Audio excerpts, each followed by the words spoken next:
Welcome to this edition of the Maz's Musings podcast. Today I am going to be joined by Emily Carlson of We Do Travel Right to talk about everything from D3 2024, the ultimate Disney fan event. Now, I just call it the D23 Expo because that's what it used to be, and it's much easier to say. But anyway, lots of great news coming out of Disney. Specifically, we're going to be talking about Walt Disney World and Disney Cruises because those are two areas that are both my and Emily's wheelhouse. I want to thank Emily for joining me, and I also want to thank you for listening. And as always, I want to thank you for helping us grow this podcast. Thank you to everybody who has shared the podcast, who has written a review, or has visited our social media. We've got the Maz's Musings podcast Facebook page, and we also have Maz's Musings pod on Instagram and Threads. So if you have not checked those out yet, I encourage you to do so. And if you haven't left a review, please do so because it helps more people find the podcast because of the algorithms and all the way that stuff works. So Emily has graciously taken a little bit of her time before she is actually going on her own Walt Disney vacation trip. Eileen and I just got back from ours, a whirlwind trip where we had a lot of fun. We did a whole bunch of new experiences, and I'm sure we're going to talk about those shortly, maybe a bonus episode coming up. But in the meantime, here is Emily, and we're going to talk about some of the great things that came out of D23 Expo and what they mean for the Disney parks and Disney Cruise Line. And here we go.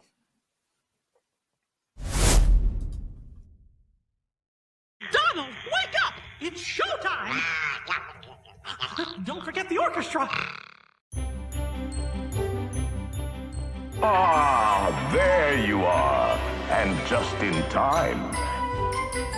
Mom says there's even more magical stuff now. For those of you standing, please hold on to the handrails throughout our journey and stay clear of the doors. Hang on to them hats and glasses, because this here's the wildest ride in the wilderness. And here we go!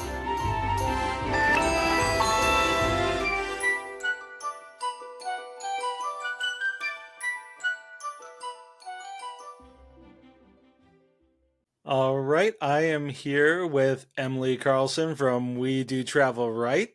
Thank you very much for joining me, Emily, as always. I love coming on. Yes, it's just so fun. I love talking Disney with you because we are on the same wavelength with just like how much we love the parks and how much we love Disney, period. So it's always fun. So there's a lot of stuff that has come out. Obviously, the D23. I'm just going to call it the D23 Expo because the other name is just so long, and everybody refers to it as the Expo anyway. So, we've had the D23 Expo that just happened.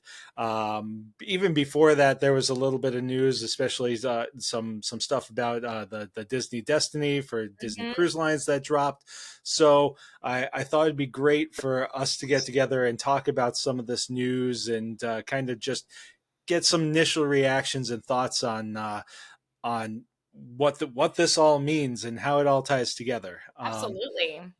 And of course, my family being Disney World people and you being a Disney World expert as well as a cruise expert, we're going to focus on those. There were some other announcements about Disneyland and about the overseas parks that sound great, but also aren't. These are the ones that matter.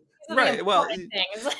and this is what matters to me, and it's my podcast. Yeah, exactly.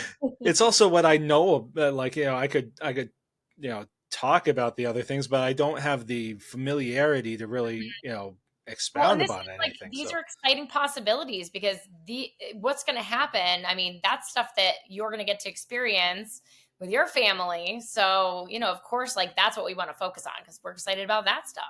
Right.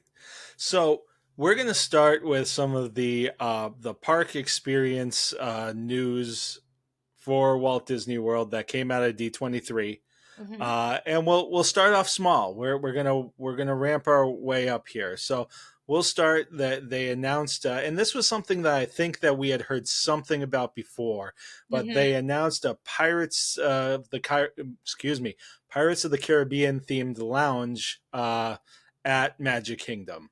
Yes, I have so many questions about this in particular because, as we know, it's kind of been one of those things where Magic Kingdom has just never had anything like that because it was the idea that Walt didn't want alcohol in the parks and Hmm. they were trying to stay true to what he originally wanted.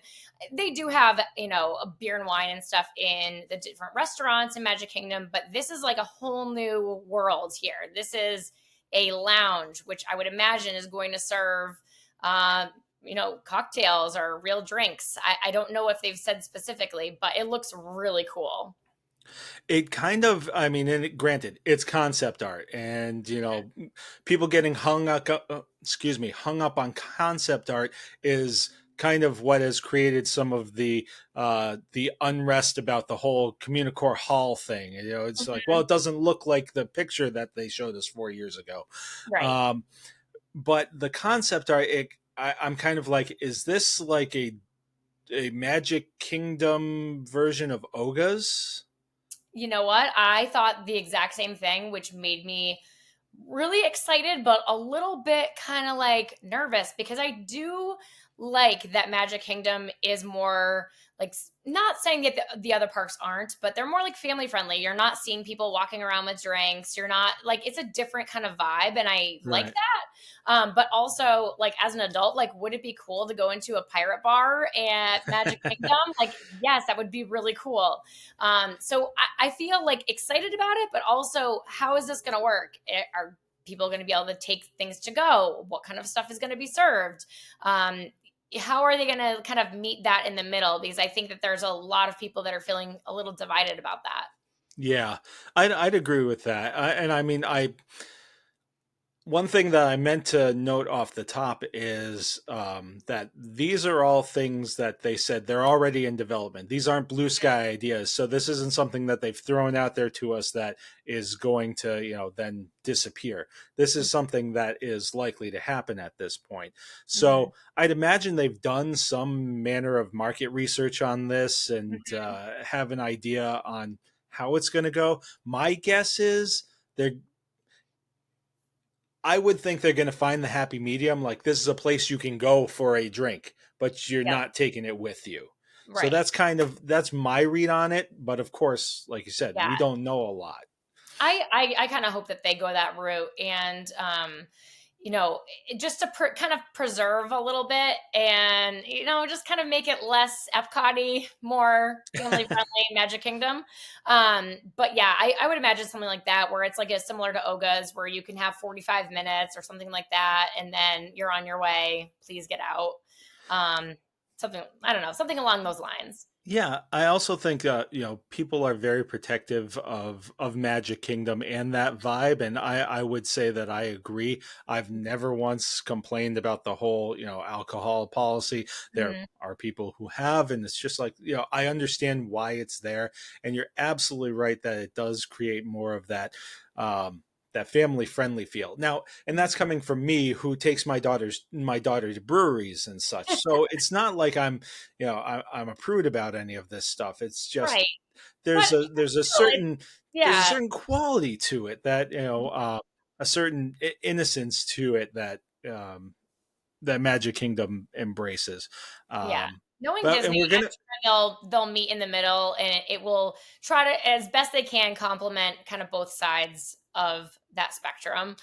Because I think that one thing that Disney is really good at is they are really good at keeping tradition, even though it may not be fully what you right. think. They always, even when they do new rides, there's like little parts and little snippets from past rides or things like that that have gone into whatever is new about it. So, Disney will find a way to kind of make everyone happy about what's going to be happening. So moving on, we're going to go to the Disney Starlight Parade, which is going to be the new nighttime parade Mhm. at Magic Kingdom, which truthfully I don't remember the last nighttime parade. You know, that was something that I didn't. If I experienced it, it was so long ago that I don't recall it. So I'm excited to see where this goes. I know that people have been clamoring for one since it went away. Yep. So I'm interested to see what they do with this. I've always been a fan of the parades. I wish they'd bring a parade back to the Animal Kingdom, which is a little bit on top of everything else. Eileen and I on our honeymoon were on Mickey's float for that parade. Oh So my we were very God. sad to see that went Yeah. away. Getting a little off topic, but yeah. So I'm very excited to see what they end up doing with this. I think that it's going to be pretty cool to see them kind of incorporate a lot of different characters, some old, like, you know, Peter Pan, some of the classic ones that they've done, but incorporating more of the, like, the Encantos and Frozens of the world as well. Yeah, it seems like they're bringing a lot of the movies that we love that we don't really get to see in the parks and kind of bringing them to the forefront. What I am really excited about this parade is, from what I have heard from various cast members, is that they've been saying for so long that things are kind of feeling stale for them, and they would like to have something new, to learn, have a new routine to learn, have just something fresh. So I'm glad that it seems like that they were listening to what the cast members were saying, is that they wanted something new, something different, something just to make it not feel so stale for them, because they have been doing the same parades for quite some time at this point.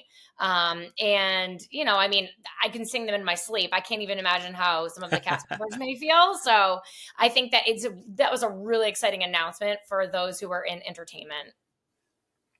So moving on to something even bigger and also very controversial, I think. I think that this is something that is really going to shake some people, and especially, as I talked about, those people who are protective of, Mhm. you know, Magic Kingdom as it is. Yeah. It's the new Cars area that they're going to bring to Frontierland. When I first heard this, I was thinking, well, you know, does Cars really fit in Frontierland? Mhm. And from what I understand, it's going to be kind of set in this, you know, like one of the rides is going to be like a rally race in the mountains, and I can see that kind of fitting in with, especially with Big Thunder Mountain in the background, and For so sure.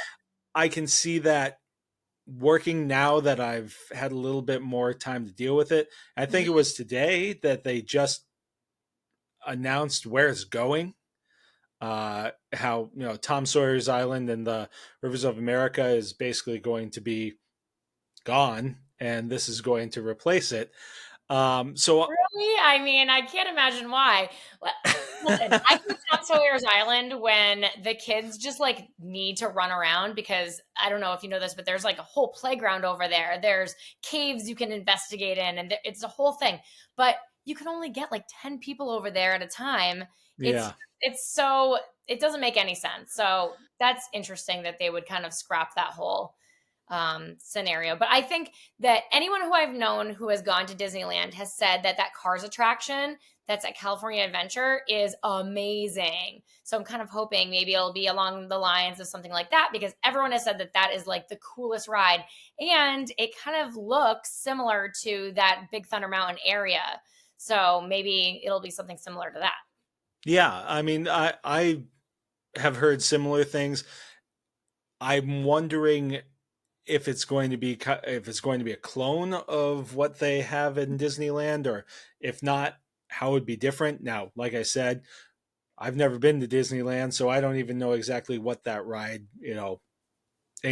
encompasses. But I'm curious as to whether or not this is going to be something original, and or if it's going to be something like Tomorrowland Speedway, or maybe that's what there's a second attraction that they say is going to be more for the little kids.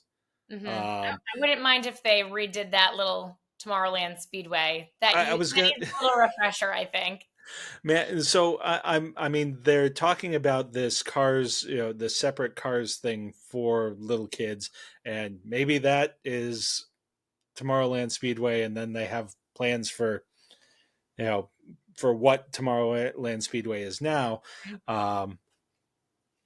But I don't know. I just I'm curious to see how it's all going to fit together. It's really hard sometimes, especially when there's a body of water there right now. How is that going to how is it all going to piece together? How's it going to look? So I'm very curious as to how all that's going to play out. Certainly, one thing that Disney is very good at is problem solving in that way, to the best of their ability. So I know for me, like I'm a very like visual person, so I'm like I don't understand, and that brings us to like talking about the new Villains Land. I just cannot picture like where it is going to be, and I felt like that when they were doing Mine Train. I was like, I don't understand where is this going, but they pull it off, and it's just Disney magic. But how do you feel about this idea of the new Villains Land? So the Villains Land to me is something that I've been hearing about, at least in fan theory, for as long as I've been following, Walt Disney World Yep. more intently. So to me, this feels very much like they're just giving people something that they've been asking for 20 years, and they're finally giving it to them. I find it interesting in the sense that, I mean, it's they're the bad guys. They're evil, and it really is a contrast to what a lot of Magic Kingdom is. So I'm curious to see. But I mean, with that, there's also a lot of people who are really into villains. I mean, you see a lot of that in like the Halloween celebration. Oh The yeah. villains take such a such a big part of that, and really take center stage in a lot of Right. ways. Well, and even And just the Disney ship, I mean, they announced it's like heroes and villains, like good guys and bad guys. So they're again bringing the villains to the forefront. I, I think by the time it's done, I won't have to worry about it because it's going to be in a few years. But my kids are literally, they are in the point of their life right now. And, my kids are 10 and 7, and they're at a point right now where they don't like the bad guys. They don't want anything, like, they don't want anything to do with villains. Like, villains are bad. Like, they're the bad guys. And it's like a huge struggle that they have where they're like, so I don't know yeah, that in this point of life right now that they would enjoy that, because they feel this like, weird feeling about it. But, by the time the project's over, which could be, I don't know, 10 years from now, who knows? It's going to be a totally different story. But yeah, I mean, they're giving the people what they want. Absolutely, for sure. now Megan's the same way. She gets really anxious with things with villains. Yeah. She really likes Encanto because there's no bad guy, and she'll readily admit that that's one of the reasons she really likes Encanto. Mhm. I think that this is something that's going to resonate more with older audiences for sure. Yeah. I'm also interested. They've done a lot with movie projects in trying to create more gray with villains, like you saw with like Maleficent, and and some other movies. And Mhm. I've always kind of rejected that concept, because it's just like sometimes it's okay Right. for something bad to just be bad. We don't have to Mhm. create this gray for everything. But I do wonder if there's going to be that kind of approach to Right. these to this park to kind of soften it a little bit. Right, like see the good in what who these villains are or whatever it might be. Yeah, which I I mean, mean, that to me, definitely goes along that Descendants route, which is something that they just brought back too, which is, the Disney villains' kids, and they turn out to be good. So I can see a big theme here of incorporating villains into this Disney sphere and making it more like normal. right? Yeah, I think Once Upon a Time was something similar where there was a lot of that Mhm. kind of gray, and so I can see how they may kind of tie some of that stuff in. I'm also very interested to see what they have planned in terms of. They said that there are going to be a couple of two major attractions here. Mhm. Um, Again, concept art, but I looked at looking at the concept art. One of the things seems to be a roller coaster. Mhm. So. So we're looking maybe at one coaster and then one other kind of, Right. spooky kind of attraction. But Honestly, what comes to my head when I think of like a villain's land is like I'm thinking of like Mr. Toad's Wild Ride, and like that ride scared the living bejeez out of me as a kid because I mean it just the theming of it when you really think about it as an adult, you're like, this is so not okay right? on this ride. But yeah, hopefully we'll soften it a little bit for the kiddos out there. All right. So we've gotten through Magic Kingdom, unless I've forgotten anything. I mean, I think we've gotten through the most big stuff that's going on within the parks. So next would be Hollywood Studios. Yes. I am so pumped Me for too. this. I honestly, Monsters Inc. doesn't get enough. I mean, the Laugh Factory at Magic Kingdom is so fun, Yeah. but it really deserves its own attraction. And I think that at some point,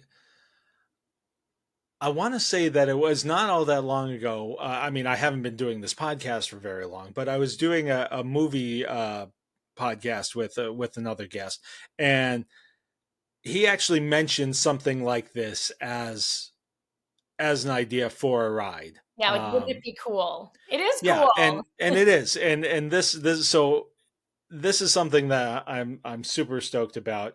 I'm not. I've grown into being a roller coaster guy. I've never been a big roller coaster fan. And something about roller coasters being inside also, I don't know, I feel safer. I'm not sure exactly why, but Don't go to Universal because they lay it all right. right up there for you. I'm probably going to end up there somewhere at some point because Eileen is a big Harry Potter fan, so I'm sure we're going to get there at some point. But I love the idea of this coaster. I think that it's long overdue for something Monsters Inc. Bigger, than they currently have. The one thing that I wonder is where it's going to go. People are very, very worried that it's going to end up in that in the Muppets area there, Yeah, and kind of like take over that again, I courtyard. mean, that's the drawings, right? So when you're looking at some of the drawings, you're like, huh, that looks a little bit like that Muppets area. But I think from talking to cast members about it, because I'm like, oh my gosh, Muppets 3D, like talk about stale. But from what I understand, that was like Jim Henson's like final big like project for him. So I think that if they put that there, then they'll do something to preserve something Muppet wise. Well, and the thing that Eileen pointed out was another place where you could have that kind of courtyard kind of thing is where the launch bay is right now. Mm-hmm. Oh yeah. And that seems like something that could make sense. Mm-hmm. And even if you took that launch bay area with that meeting area, I'm just saying there's there's a whole Star Cruiser there that there's nothing happening with right now. So I really thought we were going to get some type of announcement as to what was happening with the Star Cruiser. So staying in this Hollywood Studios theme, really thought that we were going to get some answers with that one, but guess not.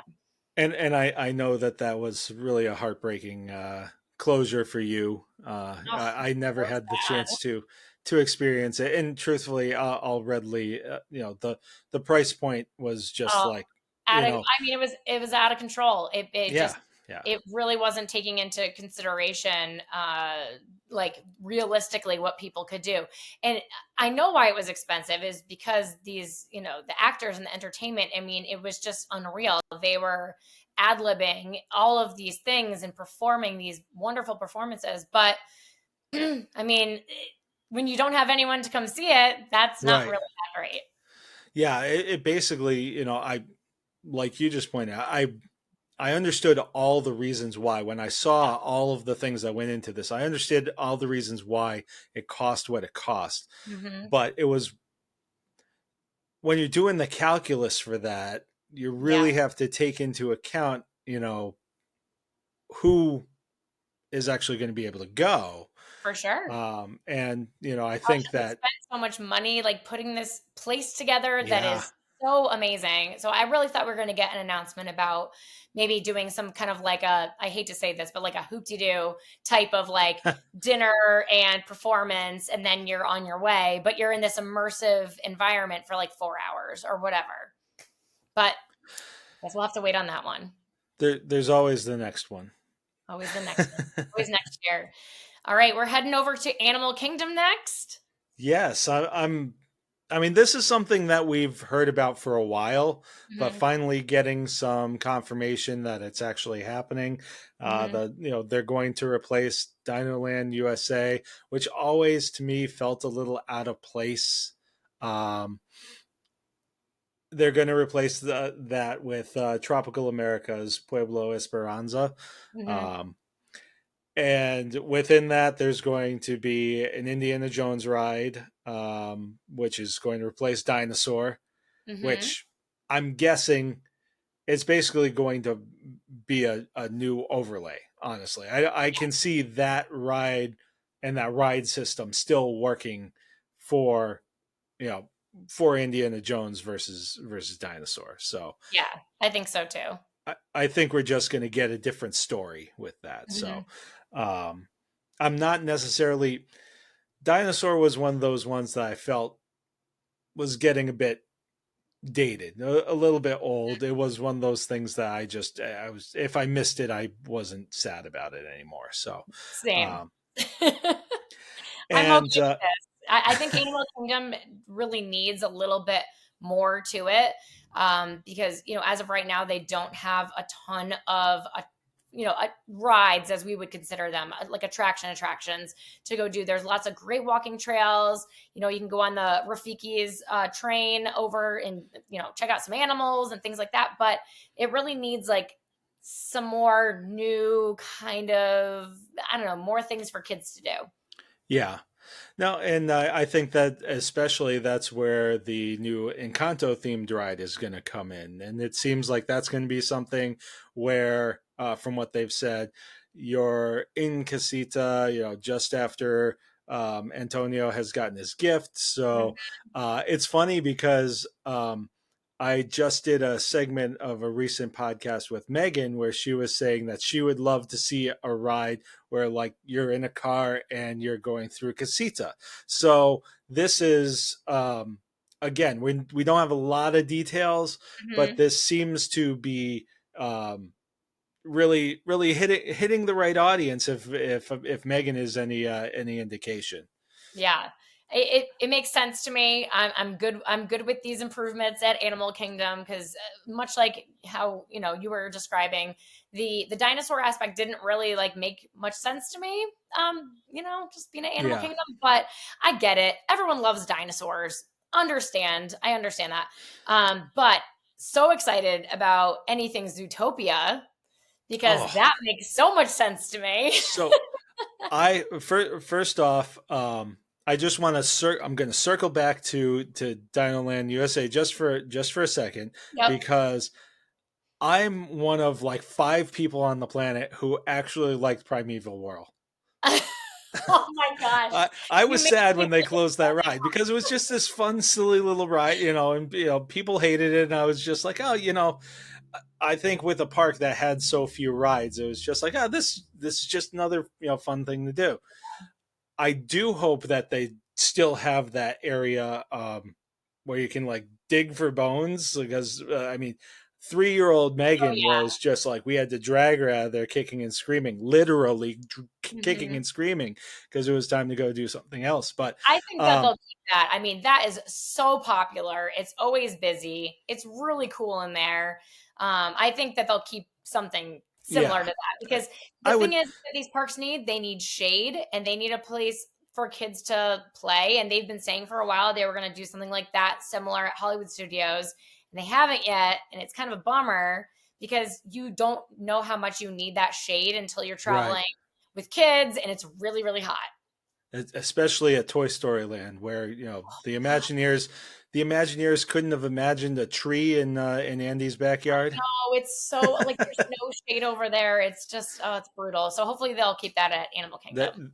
of course, they don't put any shade there so that they can sell more adult lemonades. Yeah, right. Exactly.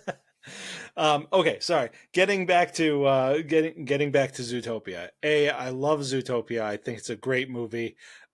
B, I have a searing hatred for It's Tough to Be a Bug. Like, I mean, I am on record as like I walk out of that show and I want to light the Tree of Life on fire.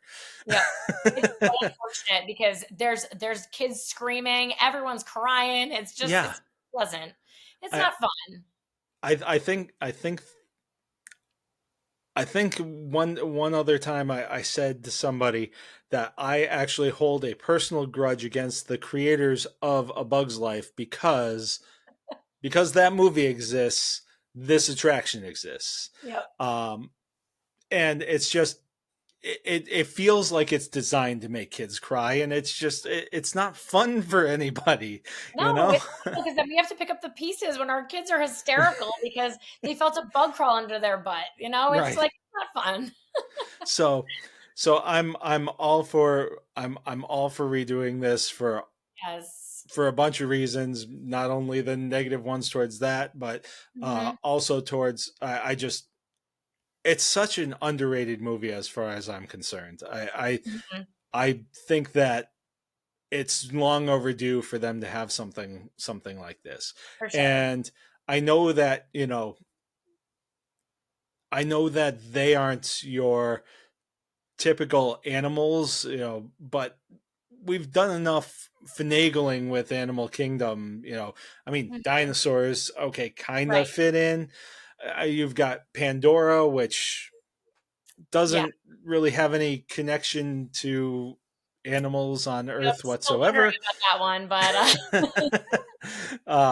And I love that area. That Pandora area is absolutely gorgeous. yes. But so like as compared to like Zootopia, like I feel like that makes sense to me. Right. Yeah, absolutely. Yep. So very, very excited about that one. As far as Animal Kingdom goes, like having something that I'm actually going to look forward to that's in the Tree of Life, which is such, an iconic and fun to kind of explore part of around the- there too. So it'll just be nice to have a little refresh of things. Right. Yep. Honestly, I've kind of like avoided parts of the Tree of Life because I didn't want, hey, what's that, Daddy? And because I don't. Nope, we're not going to do that. Nope, not doing that. Nope. That's not for your benefit, Megan. That's for my benefit. Right, exactly. I can't pick up the pieces one more time, guys. We're not doing it. All right, so moving on to Epcot, which had really kind of the least amount of exciting news, but of course, Epcot has just recently, I mean, you could have called it Walt Disney World, because the walls are finally down. We finally got to experience the new Journey of Water, which was awesome, and kind of explored that new area. They did such a great job. Did you check out the Communicore? So I didn't get over to the hall. We did do the Mickey and Friends meet and greet that's over Yeah. there. Yep. And we walked by while they were doing one of the Encanto shows. So we Yeah. did, Yeah. get a glimpse at that. Yeah, didn't actually go into Communicore Hall, but I mean, you get the vibe though. So like everything at Epcot now just feels so new and it feels so yeah, different because you can actually go places and see things without going around these huge walls. So I wasn't surprised that there weren't many things that were coming out of Epcot because there's just so many things that have happened as of late. The reimagined test track is definitely needed. yeah. I'm thrilled for that because it was very tired, so it needs a little refresh. And then what worries me though is the Spaceship Earth Lounge. So to me, like I don't know if that is that going to be competing with Space 220. That seems like kind of on the same wavelength, I guess, because it's like spaceship. I mean, not really space, more like history. So how are they going to make that a little different? Yeah, I didn't really understand. I don't think that that's something that people are necessarily clamoring for. So Mhm. I Also, there's a lot of places to go in Epcot, which is what I don't understand. I'm like, we're doing another place, another lounge, another place to, get drinks. There it just seems yeah. like there's so many places, especially like around in the countries. I don't know. I Now was like, the one thing that I thought was thinking about with this was this would make a lot more sense if they were saying this is going to be the new permanent Disney Vacation Club lounge. mhm, Something like right. that would have made sense. It would also have made sense as to why they haven't reopened the existing one right now, which Mhm, I guess is an elevator problem or something. I don't know, but it was still closed when we were there, and it was supposed to be open anyway. But yeah, so I mean,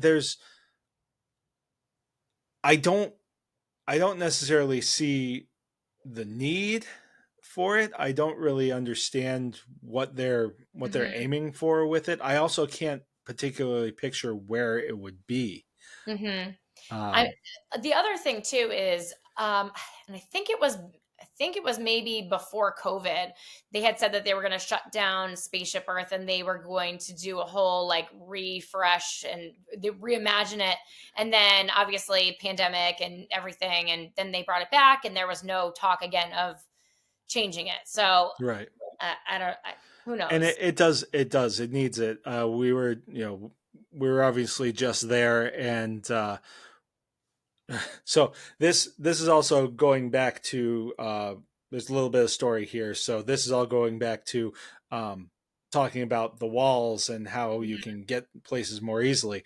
Oh, totally. We had the behind the scenes tour scheduled for 12:30, and we had a lightning lane for Spaceship Earth. Yes, I know it was ridiculous. We got to but we had to pick the three to Yep. start to get the ball rolling with the whole thing. So we were over.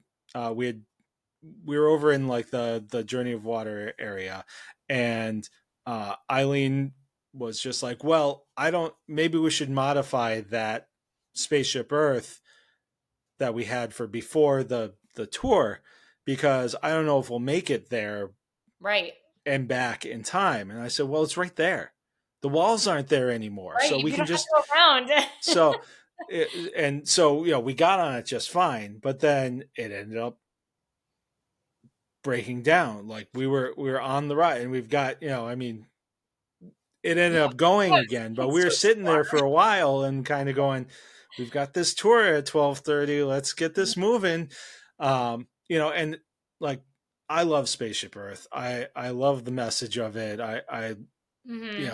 it just needs a polishing, honestly. Yep. I don't think you need to reinvent the wheel with it, but it does need it does need a refresh. Yeah, I mean, So I'll be honest, my kids can spit back information from Spaceship Earth, and I'm like, "Huh, where did you learn?" And they're like, "The ride at Disney." I'm like, "Oh, okay. Papyrus, that just came out of you right now. All right. right. So, thank you, Disney." Oh yeah, and like it's one of those Megan asks a million questions when we're on that ride. We love the ride. It's just, Yeah. just take some time, freshen it up, do a Hmm. little polishing, and I think that it would be all right.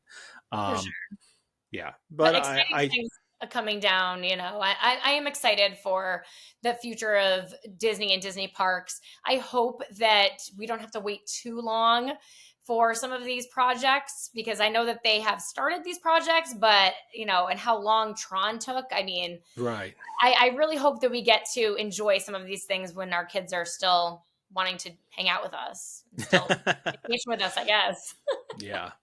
Well, circling back just to the lounge for a minute, one of the things Eileen, and this is somewhat related to the lounges, one of the things Eileen and I were noticing about the new the new areas like around Communicore is they've incorporated a lot more places where you can sit, and there are trees, and Epcot's a place where another place where there previously is not a lot of shade, so Mhm. they've actually kind of created these spaces that can kind of be gathering spaces, or Mhm. places where you can go and eat and stuff like that. So they've already incorporated some of this space. It's outdoors, but there's more of this space, that It's I kind of like don't. a brewery vibe, like that Yeah, Communicore area. yeah, It's kind of like, when you bring your kids to a brewery, there's like lawn games, there's places to sit, there's shade, there's music. So it kind of has like that vibe, like they're keeping up with the times of like what people enjoy doing.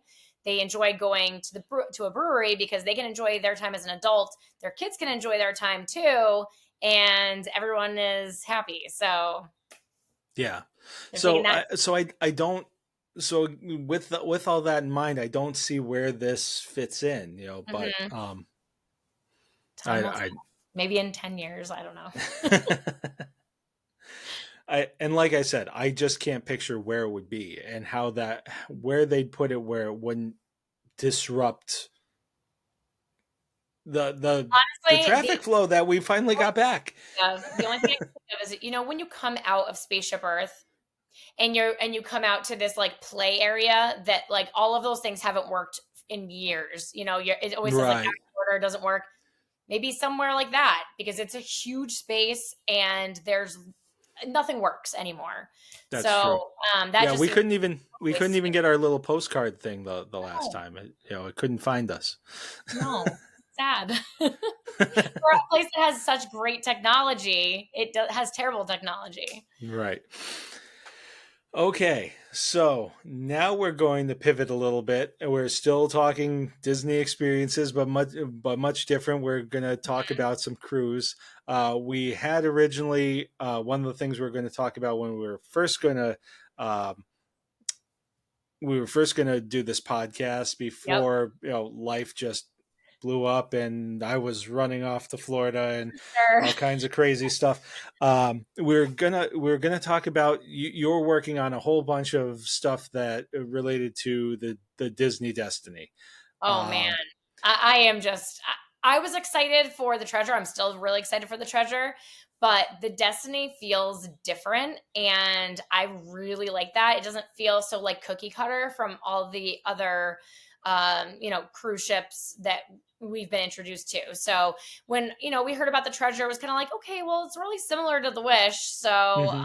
I know that it's related, but this felt really cool. The announcement of the incorporation of more Lion King stuff was exciting because our family is a huge Lion King fans over here, and it just felt kind of different and more outside the box.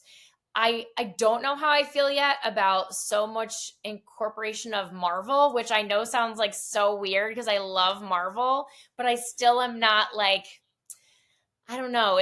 I still need to like realize that they're one and the same now, and that's hard. Right. It still doesn't feel like they're together, but I know that they are. No, yeah. I mean, I very similarly. I still view Marvel and truthfully, to an extent, Star Wars. I still view them Yeah. as separate entities, even though they are. Even though they're obviously all owned by Disney. One of Hmm. the things that I really like about Galaxy's Edge in the parks, or in at Disney World is there does feel like there's this transition to it. It's not Mhm. just like, here's Star Wars inside of Disney, Yeah. which is a lot harder to have those kinds of transitions to things on a cruise ship. Mhm. It's just it's all there. So Yeah. I think that this ship though, it opens up a lot of questions for me as far as um are we going to see the Star Wars at sea come back? Are we going to only have that ship do Marvel at sea? Like, what's the theming that's going to happen? Because they used to do the Star Wars one, and everyone's been asking for that to come back. So that would be a really good spot for it.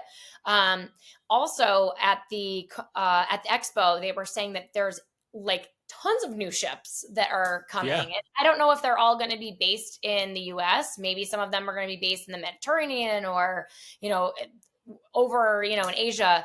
But it made me hopeful that if we do get more ships, then the price point will come down, because right now it's like a supply and demand issue. There's too Hmm. many people that want to cruise. The cruise ships are always full.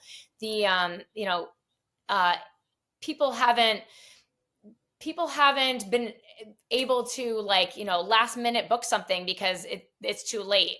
There's not any of that availability, so that makes me feel hopeful that if they have more, the supply and demand will kind of work itself out a little bit. Yeah, I think that I had seen something. I think it was on the Disney Cruise Line uh, website when they did this announcement of, what was it, 4 new ships by 2031, Yeah. which when you say it sounds like it's so far away, but it's really not, and that makes me Mhm. feel really old. But um, they were saying that their ships have been at like 97% capacity, Yeah. which, to what you're saying, Mhm. there's such demand for it, and not really the space to accommodate to this point. And truthfully, I get it. It I was, mean, that's why they had to start building, more hotel spaces, because the I mean, the hotels are sold out. They're pretty full, yeah. except for the summertime. The summertime is just a unique set of circumstances. But I mean, I was just quoting someone for October, which seems far away, but in Disney timeline, it's like, oh, that's a little last minute, because the offerings that were available on Monday were not available on Tuesday because Hmm. people booked them up. So I'm hoping that that kind of works itself out with Disney Cruise, because I think that a lot of people want to get back into that type of vacation or want to explore that vacation. And people don't necessarily plan like a year in advance.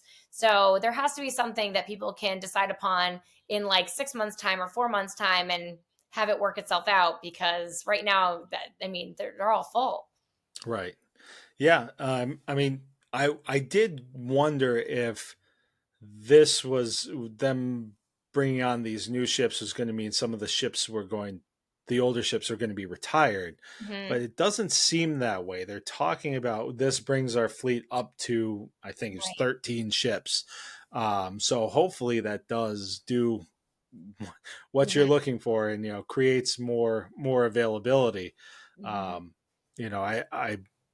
I think that there's also the opportunity, because we now have the two Caribbean destinations, Mhm. that there's a little bit more flexibility there with adding some ships to that, because Mhm. being on the East Coast myself, that's probably most likely where we're headed if we're heading on a cruise. Right.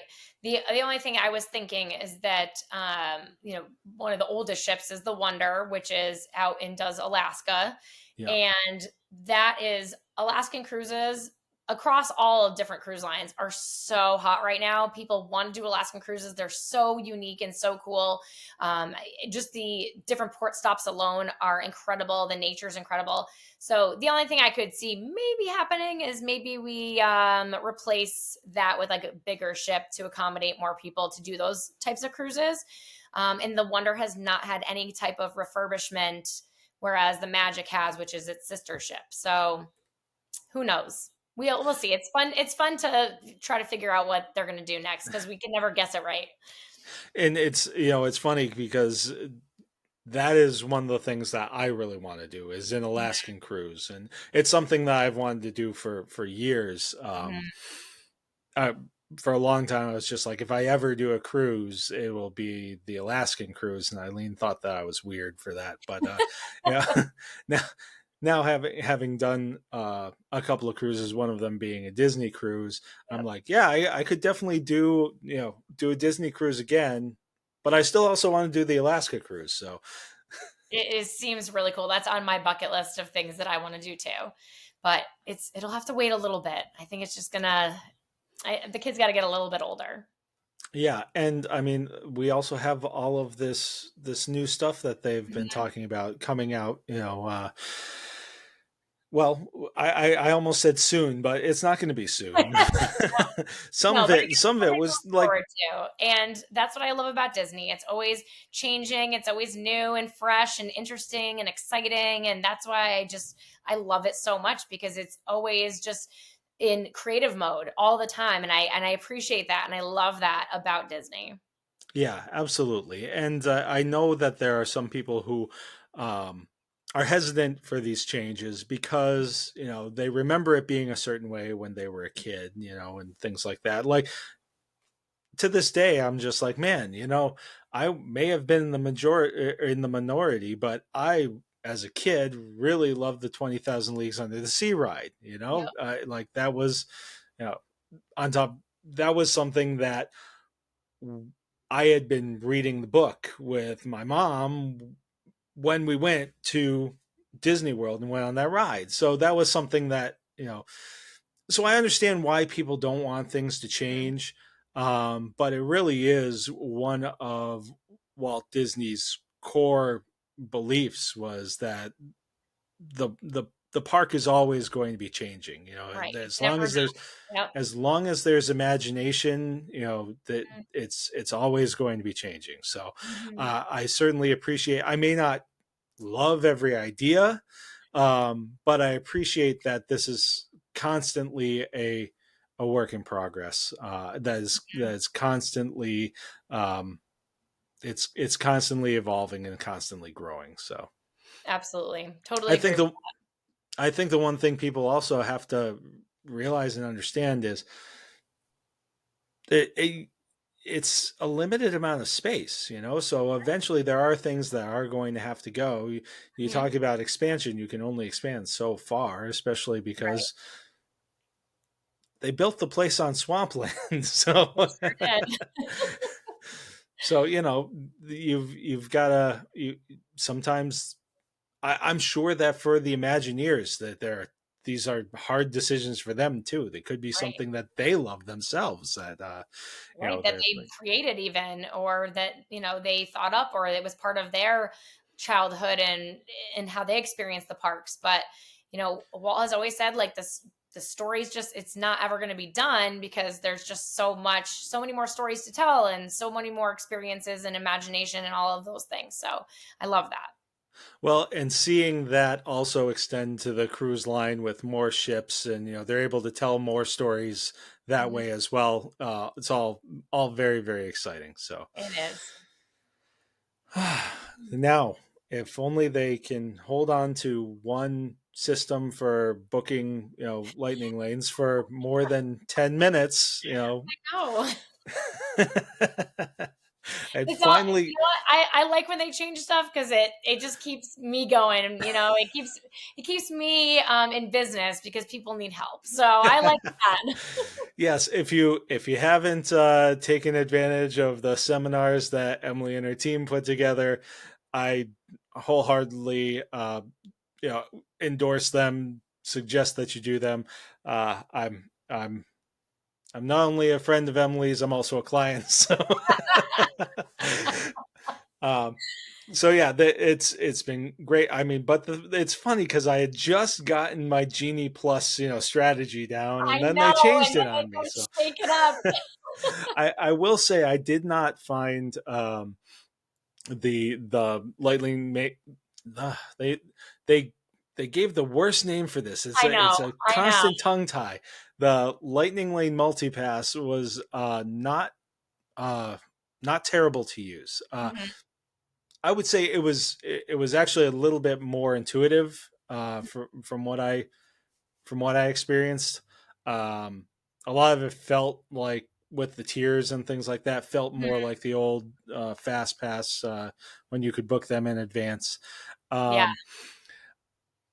Um, I would say on our last trip, just for everybody listening who's not completely aware, we had a whirlwind trip where we had 2 park days, and we ended up doing the Halloween party. So we hit 3 parks, and um, I would say that especially without test track, Hmm. really not necessary for Epcot. Yeah. Um, I think definitely and like the Hollywood Studios and the Magic Kingdom, like, yes. Hollywood Studios, that one was great. The one ride that we did not get on The Slinky was Dog. by our choice. It was Okay. Smuggler's Run. Okay. Um, was by our choice because it was literally 100 degrees, and we It needed was to take a time. break Mhm. before the party, because we would have just flamed out at the party if. Yeah.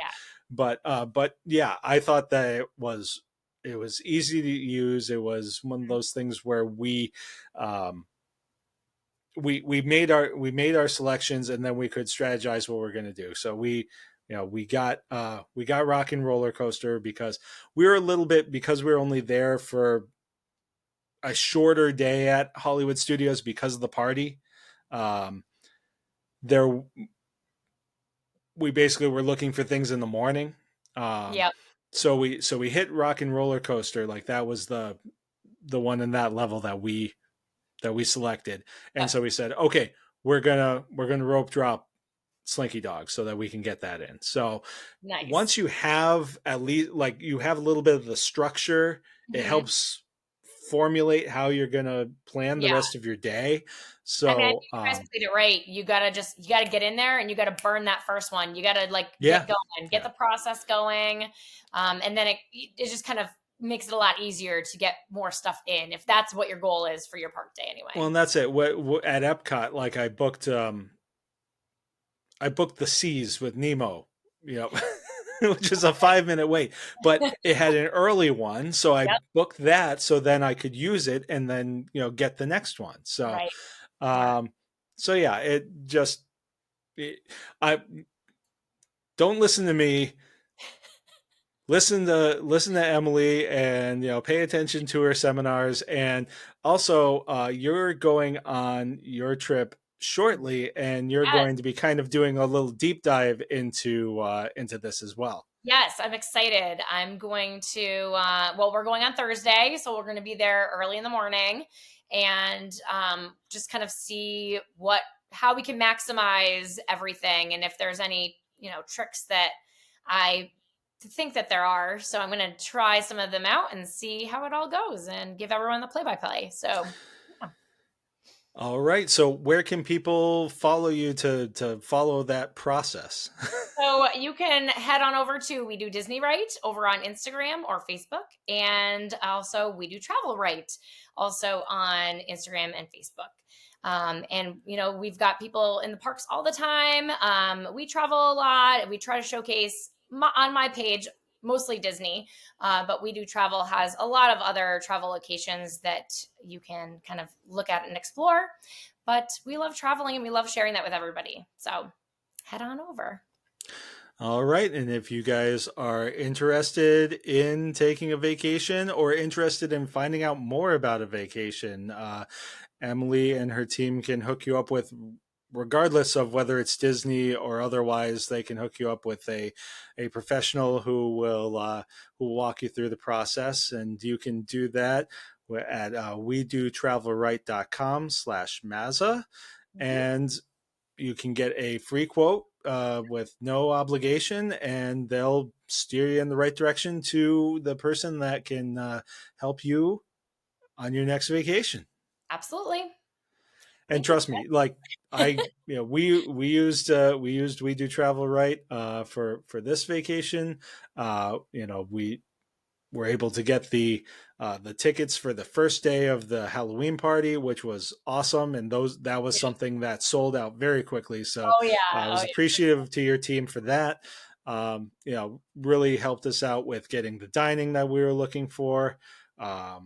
The boathouse was excellent, by the way. It was my first time there, so awesome. I love Boathouse. It's a good spot. So you guys are awesome, and I can't recommend you enough. I appreciate that. And for those of you who don't know too, using a travel agent is 100% free. They actually build in the cost of using a travel agent. So whether you use one or not, you still pay for the service. So you might as well get the service because you pay for it. So it's totally free to use a travel agent.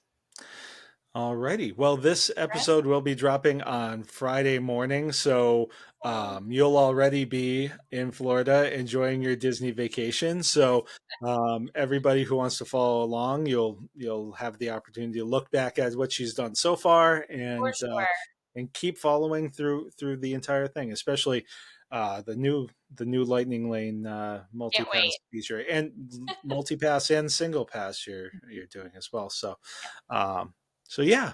Awesome. Well, thanks, Chris. I appreciate it. I love talking Disney with you. It's always a pleasure. And of course, now I'm still on my Disney high, having just gotten back. So I really appreciate you taking the time. And for sure. Eileen and I are going to also be doing probably a bonus episode where we're going to kind of not do a full trip report, but kind of a recap on what was really a whirlwind trip. As you should. I want to hear her perspective. I may even ask her about security at MCO, because that you definitely should. For an airport that has as much traffic as it does, I can never. Well, I can. It's never efficient. And the truth is, it's because they don't have to be. They know that you don't have another option, or exactly. They're the easiest option. So anyway, that's awesome. That's a whole different topic. Absolutely. We can go on a whole tangent. But until next time, thank you again so much. And I can't wait to get to Disney myself. All right. Have a great time. All right. Thanks, Chris. Thank you. Well, one thing that Emily and I forgot to mention during our conversation is we have teamed up for a pretty cool giveaway. If you want to win a Disney Cruise Line tumbler straight from Lookout Cay at Lighthouse Point, well, we've got you covered, and you can sign up by going to Instagram. Here's how you sign up. Follow We Do Disney Right, which is Emily's Instagram account, and the podcast's Instagram account at Mazza's Musings Pod. And you go in and you like and share the post for the giveaway. You also comment with your favorite Disney park or Disney Cruise Line ship and tag 3 of your Disney-loving pals.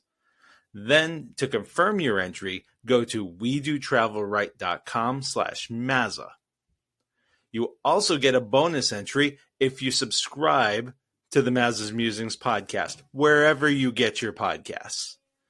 So the giveaway ends August 28th at 5 p.m. Eastern Time, and the winner will be announced on the first episode in September. I believe it's September 6th.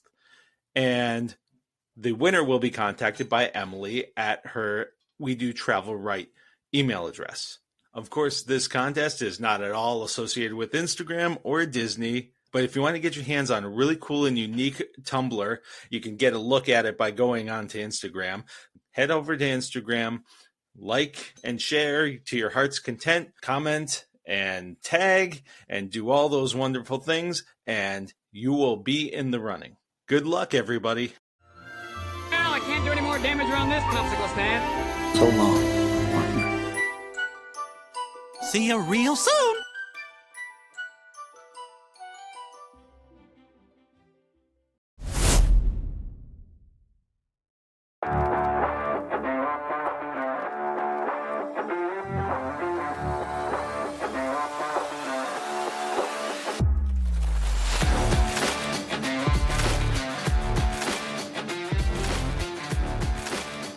hey, thanks very much for joining me on this episode, and thank you very much to Emily for taking all the time to talk with me about all of the exciting things, whether it's at Magic Kingdom, Epcot, some really exciting stuff for Hollywood Studios, and also some great stuff for Animal Kingdom. Really across the board, some exciting things for all of the parks at Walt Disney World, plus a little bit of a window into what we're going to be seeing with the Disney Destiny, and then a bunch of new ships that are going to be coming out from 2027 to 2031, which seems like a long way off, but really isn't. We're going to see this stuff kind of happen over the course of time, over the next few years. There's going to be stages when things are going to be shut down, reopened, built. It's going to be a process. And that's one thing we have to remember with all of this is they announced it, but that doesn't mean that it's happening right away. We're going to have to be a little patient. We're going to have to see how it all plays out. But I'm really excited about the concepts that we've seen, and excited about the fact that they were very clear that these are not blue sky concepts. These are not things that they are just throwing out there and saying, hey, wouldn't this be a great idea? No, this is things where there is active development, whether there's shovels in the grounds, whether there's permits being filed, whatever. This is something that is happening. Each and every one of these things is going to happen. Whether it happens exactly the way that it's been showed to us right now, not sure. But that's part of the reason why they're so vague on the specifics right now. Once again, thank you very much for listening. If you have not left a review, if you have not visited our social media, if you have not visited our website, mazasmusings.wordpress.com, please do that. I encourage you to find out as much as you can about this podcast and tell as many people as you can to help us grow, to help us spread the message. We're all about trying to have some fun and try to keep things as positive as possible on this podcast. So if you know people who are looking for something like that, something that's just a little fun, talks about a few different things and a lot of Disney, then please let everybody know. And I appreciate everybody who has taken the time to this point. And I hope you have a great weekend and a great week.